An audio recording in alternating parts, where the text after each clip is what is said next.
Fat loss is already hard enough. Getting a six-pack is already hard enough.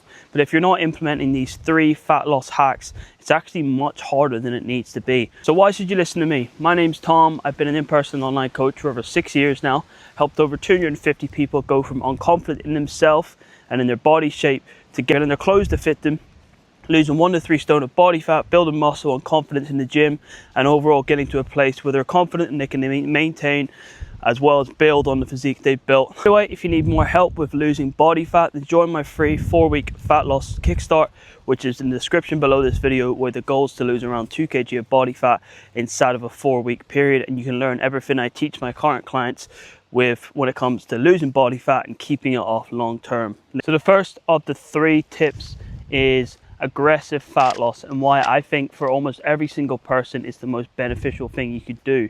So let me give you kind of like an example, okay? So a client needs to lose X amount of weight. We've calculated it's going to take 8 months to lose the fat in a controlled manner, whether in around a 500 calorie deficit per day.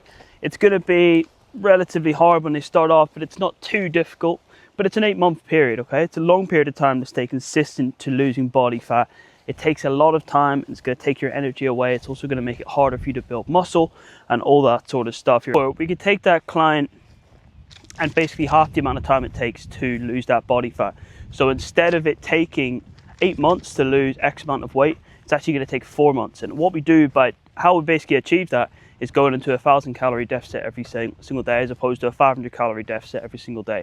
And that basically speeds up the process. And what you'll find for the majority of clients or the majority of people is they'll prefer to go aggressive, even if it means making more radical kind of lifestyle changes, because it's a shorter period of time. And for the clients that I coach, they want to build their goal body shape, but that doesn't just mean losing body fat. It means building muscle as well, building shape to their body, and that can't all be done in the fat loss phase, because it makes it ridiculously hard to build muscle after 2, 3, 4 months in that cut. Basically meaning that the aggressive fat loss phase is better. So there are negatives to it. I mean, it makes it much harder to stick to, but if you've got the right food plan in place, if you've got the right kind of mindset in place, aggressive fat loss is the way to go when it comes to losing body fat and keeping it off long term, because you don't have to stick to this ridiculously fucking hard 8-month cut that means you have to cut out all this stuff. And if you do mess up on your diet, then it's not as big of a deal, because you're in such a calorie deficit every single day and you're going to lose weight regardless. So aggressive fat loss is the way forward. Number 2, you need to accept hunger when you're trying to lose body fat. That's another truth that I think a lot of people want to avoid and assume that losing fat doesn't mean being uncomfortable. You're going to be hungry, and the issue people face, and the issue that pretty much everyone faces when they're in a deficit, is they're not used to this feeling of hunger. Like you grow up in a relatively comfortable environment. You're not underfed, you're eating the food you enjoy, and obviously as you get into your teens and you kind of got your own job, you can kind of eat whatever food you want, even in your family's house anymore and stuff.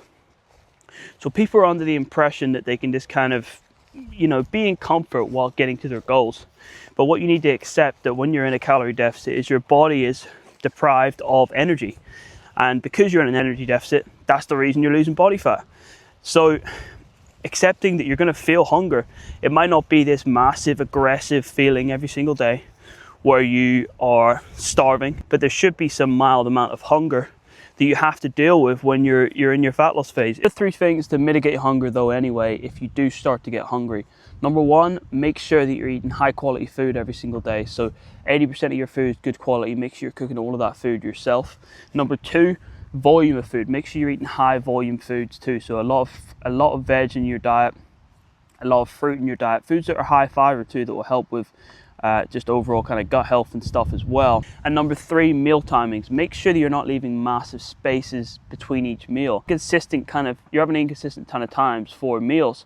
You're going to overall be more hungry because your body's expecting a meal say at 2 p.m. and if you're going to not eat some days randomly until 4 or 5 p.m. it's going to cause all sorts of issues with hunger that are actually going to make you more likely to binge. So make sure that your meal times are consistent and you're also having consistent meals throughout the day. Like make sure that you're getting 2 or 3 meals in at least, and they're in a consistent pattern. Third fat loss truth, you need to accept the fact that you're going to mess up 100 times over.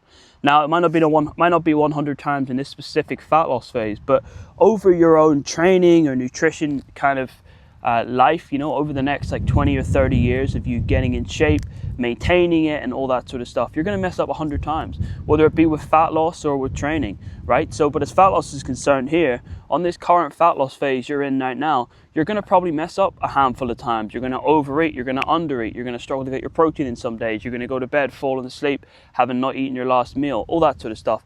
But as long as you can accept the fact you're going to mess up and just move on, that's all you have to do. The mistake a lot of people make is they mess up on their diet and then they just throw the toys out the window and they stop everything altogether. You need to have kind of emotional stability when it comes to this stuff, and you're accepting that you're human. If you do mess up, that's okay. Let's get back on it the next day.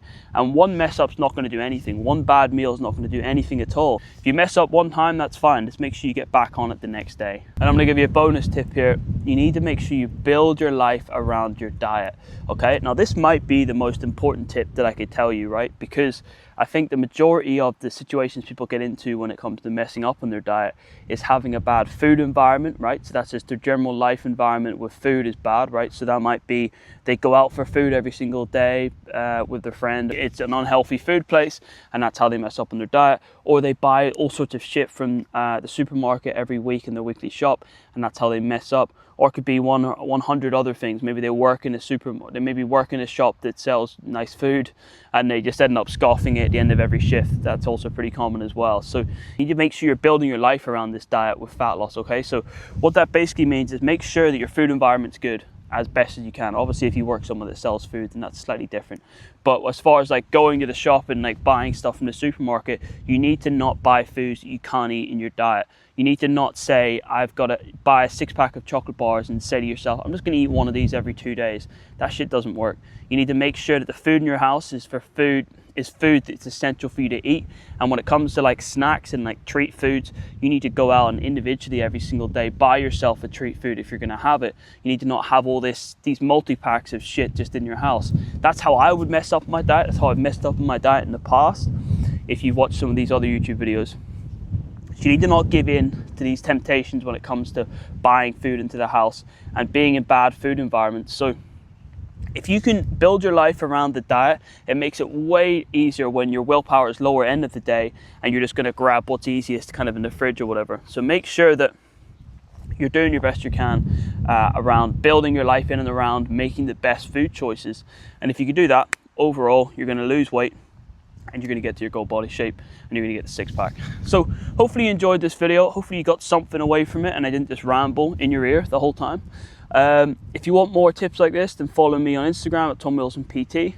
If you want to lose around 2 kg of body fat completely for free, then join my 4-week fat loss kickstart, which is in the description of this video. Obviously subscribe if you want to see more content like this in the future. Have a good day.